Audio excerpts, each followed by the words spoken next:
Operation Sindoor ని ప్రపంచానికి వివరించేందుకు మోదీ ప్రభుత్వం 7 ప్రతినిధుల బృందాన్ని అయితే ఎంపిక చేసుకుంది. వీరికి నాయకత్వం వహించేందుకు అఖిల పక్షాల నుంచి నాయకుల్ని ఎంపిక చేసేందుకు ఆయా పార్టీల నుంచి పేర్లను ప్రతిపాదించమని కోరితే కాంగ్రెస్ పార్టీ విచిత్రమైన పేర్లను ఇచ్చిందనమాట.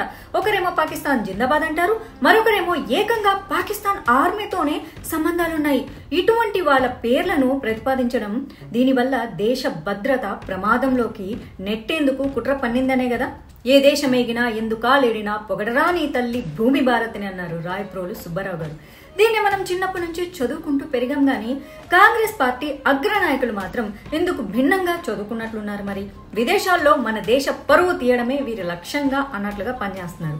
భారత్ పాకిస్తాన్ మధ్య యుద్ధ వాతావరణం నెలకొన్నప్పటికీ కూడా పాకిస్తాన్ కు అనుకూల నిర్ణయాలు తీసుకునేందుకు వెనకాడటం లేదు ఆ పార్టీ. పహల్గామ్ ఉగ్రవాద ఘటనకు ప్రతీకారంగా ఆపరేషన్ సింధూర్ చేపట్టింది భారత్. ఉగ్రవాద దాడిలో తమ కుంకుమ బొట్టును పోగొట్టుకున్నటువంటి భారతీయ మహిళల కన్నీటి శోకానికి ప్రతీకారంగా ఉగ్రవాదులపై ముప్పేట దాడి చేసింది భారత్.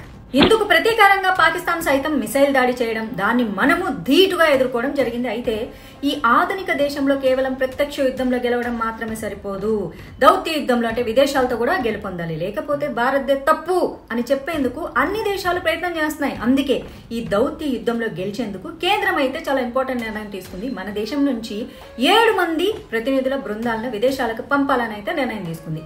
ఈ ప్రతినిధులు ఆయా దేశాలకు వెళ్లి ఆపరేషన్ సింధూర్ గురించి వివరించబోతున్నారు. అసలు ఈ ఆపరేషన్ సింధూర్ ఎందుకు చేపట్టాల్సి వచ్చింది, దీనికి ఎలాంటి కారణాలు దారితీశాయి, సింధూర్ ఎలా జరిగింది వంటి విషయాల్ని ఆయా దేశాలకు వివరిస్తారనమాట.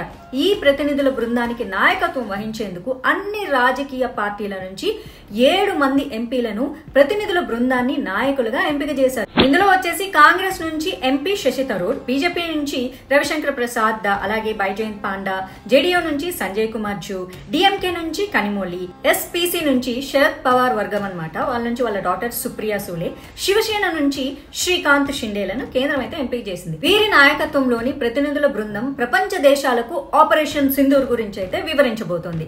అయితే అక్కడే కాంగ్రెస్ ఒక్క పేచీ పెడుతుంది. ప్రతినిధుల బృందాన్ని ఎంపిక చేసే సమయంలో తమ పార్టీ నుంచి పేర్లను ప్రతిపాదించమని కేంద్రం కోరింది కదా. ఇక చెప్పిందే తడువుగా ఇంకా తెలుసు కదా, వాళ్ళు ఒక 4 పేర్లను కేంద్రానికి ఇచ్చింది. ఇందులో ఆనంద్ శర్మ, రాజ్ బ్రార్ తో పాటు గౌరవ్ గొగోయి, సయ్యూద్ నసీర్ హుస్సేన్ వీళ్ళ పేర్లున్నాయి. అయితే ఈ పేర్లను ప్రతిపాదించడంపై బీజేపీకి అయితే కోపం వచ్చేసింది. దీనిపై బీజేపీ అధికార ప్రతినిధి అమిత్ మాలవీయ అయితే స్పందించారు. కాంగ్రెస్ పార్టీ వివాదాస్పద ఎంపీల పేర్లను ప్రతిపాదించడం వెనక అసలు ఉద్దేశం ఏంటని కూడా ప్రశ్నించారు.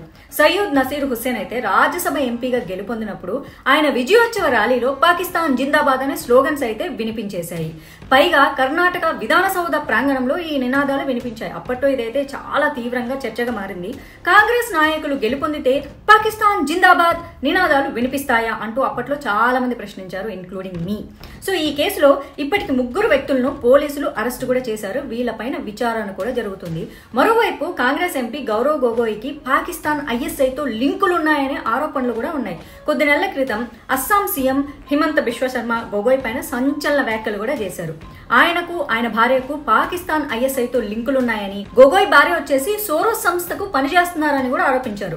గౌరవ్ గొగోయ్ ఆయన భార్య ఎలిజబెత్ కోల్బర్న్ పలుసార్లు అటారీ బోర్డర్ నుంచి పాకిస్తాన్ కు వెళ్లినట్లు రికార్డులు సైతం ఉన్నాయన్నారు. అంతేకాదు దాదాపు 100 మంది యువతను గొగోయ్ పాకిస్తాన్ ఎంబసీకి తీసుకెళ్లారని, అక్కడ వారికి బ్రెయిన్ వాష్ కూడా చేయించారని ఆరోపించారు. అయితే ఈ ఎలిజబెత్ కోల్బర్న్ పాకిస్తాన్ ఆర్మీ కోసం పని చేసినందుకు గాను అక్కడి ప్రభుత్వం నుంచి జీతం తీసుకున్న ఆధారాలు కూడా బయటపడ్డాయి. అంతేకాదు ఈమె గొగోయ్తో వివాహమైన 12 ఏళ్ల తర్వాత గాని భారత పౌరసత్వం తీసుకోలేదు. ఇది చట్టరీత్యా నేరం కూడా. అయినా కూడా నేతలకు చట్టాలు వర్తించవన్నట్లు ప్రవర్తిస్తూ ఉంటారు. చూసారా ఫ్రెండ్స్, పార్టీ అపోజిషన్ ఉండొచ్చు కానీ వరల్డ్ కి తెలిసేలాగా దేశ ద్రోహిల్ని పంపడం అన్నది ఎంతవరకు కరెక్ట్? పార్టీ వేరు, దేశం వేరు.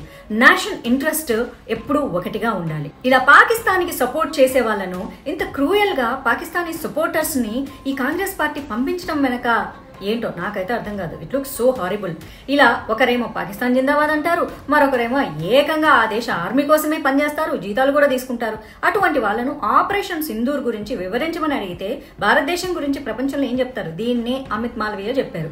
ఇలా వివాదాస్పదమైన వ్యక్తుల్ని సున్నితమైన అంశం సింధూర్ గురించి వివరించమంటే ఇంకేం వివరిస్తారు? అందుకే అసలు కాంగ్రెస్ ప్రభుత్వం పంపించిన పేరులో ఈ శశి థరూర్ పేరు లేకపోయినా కూడా సరే బీజేపీ ఎంపీ శశి థరూర్ ని ఎంపిక చేసింది. సో శశి థరూర్ కి మోడీని విమర్శించిన చరిత్ర కూడా ఉంది. ఒక విపక్ష పార్టీ నాయకుడుగా విమర్శించడంలో తప్పేమీ లేదు. కానీ ఆపరేషన్ సింధూర్ సమయంలో మాత్రం ఆయన చాలా బాధ్యతగా వ్యవహరించారు. ఆయన ఈ దేశ ప్రభుత్వానికి అండగా నిలబడ్డారు. ఆపరేషన్ సింధూర్ పై ఎక్కడా కూడా భారత సైన్యాన్ని ఒక్క చిన్న మాట కూడా తూలనాడలేదు, వాళ్ళని విమర్శించలేదు. సీజ్ ఫైర్ విషయంలో కూడా కాంగ్రెస్ నాయకులందరూ భారత ప్రభుత్వాన్ని విమర్శించినా అది సరికాదని, యుద్ధం చాలా చేటు చేస్తుందని కూడా చెప్పారు. అందుకే భారత ప్రభుత్వం ఆయన ఎంపిక చేసింది. ఇకపై మరోవైపు ఎస్పీసీ అధినేత శరద్ పవార్ సైతం యుద్ధ సమయంలో చాలా బాధ్యతగా వ్యవహరించారు. అన్నింటికీ తిట్టిపోసే పద్ధతిని కాంగ్రెస్ మార్చుకోవాలని కూడా సూచించారు. క్లిష్ట సమయాల్లో బాధ్యత రాహిత్యంగా వ్యవహరించకూడదని కూడా చెప్పాడు. అంతే, ఆయన పార్టీకి చెందినటువంటి సుప్రియా సూలేను ప్రతినిధుల బృందానికి నాయకత్వం వహించేందుకు కూడా ఎంపిక చేశారనమాట. ఇకపోతే ఆపరేషన్ సింధూర్ అన్నది చాలా సున్నితమైన అంశం. ఇది భారతదేశ భద్రతకు, దేశ సార్వభౌమత్వానికి సంబంధించింది. ప్రస్తుతం కేంద్రం అయితే నియమించిన 7 ప్రతినిధుల బృందాన్ని పాకిస్తాన్ ఆడుతున్నటువంటి నెగిటివ్ ఇన్ఫర్మేషన్ వార్ ని ట్యాకిల్ చేయడానికి అయితే నియమించారు. భారత్ తరపున తమ గొంతును వినిపించేందుకు ఈ బృందాలు కీలకం ఇప్పుడు కాబోతున్నాయి. అందుకే వీటికి బాధ్యతాయుతమైనటువంటి నాయకులు కావాలి. దీనికోసం అయితే ప్రస్తుతం కేంద్రం చాలా తీవ్రమైన కసరత్తులు అయితే చేస్తుందన్నమాట. దాని తర్వాత అన్ని పార్టీల నుంచి ఈ నాయకులను ఎంపిక చేశారు. కానీ హస్తం పార్టీ నుంచి ఇటువంటి క్లిష్ట సమయాల్లో కూడా వివాదాలు రేకెత్తించేందుకు ఏ ప్రయత్నం చేస్తుంది? పాకిస్తాన్కి జై కొట్టే వాళ్ళను, ఆ దేశ ఆర్మీ కోసం పనిచేసే వాళ్ళని ఎంపిక చేస్తే అది చాలా ప్రమాదాలకు దారి తీసే అవకాశం ఉంటుంది. అందుకే వీళ్ళ పేర్లను అస్సలు దాఖలా చేయలేదన్నమాట. ఎటువంటి వివాదాలు లేకుండా దేశమే ప్రథమం అని భావించిన నాయకులను మాత్రమే ఎంపిక చేసింది. ఒకవేళ ఈ ఎంపిక చేసిన వాళ్ళ నుంచి వేరే పార్టీ వాళ్ళు ప్రపంచ దేశాల్లో గనక భారతదేశం గురించి తక్కువ చేసి మాట్లాడితే అది ప్రపంచం చూడటమే కాదు, భారతదేశంలో ఉన్న వాళ్ళు కూడా చూస్తారు. అది వాళ్ళు నెక్స్ట్ టైం గెలుపొందటానికి వాళ్ళకే అది ఆటంకం అవుతుంది. కాబట్టి జాగ్రత్తగా మాట్లాడతారు, మన భారతదేశ గౌరవాన్ని పెంచుతారని మనందరం ఆశిద్దాం. ఈ వీడియో మీకు నచ్చినట్లయితే ఒక చిన్న లైక్ కొట్టేసేయండి. అప్పుడే ఈ వీడియో ఎక్కువ మందికి రీచ్ అవుతుంది. నేను మళ్ళీ మంచి వీడియోతో మిమ్మల్ని కలుసుకుంటాను. అంతవరకు నేను సైతం దేశం కోసం. జై హింద్, జై భారత్.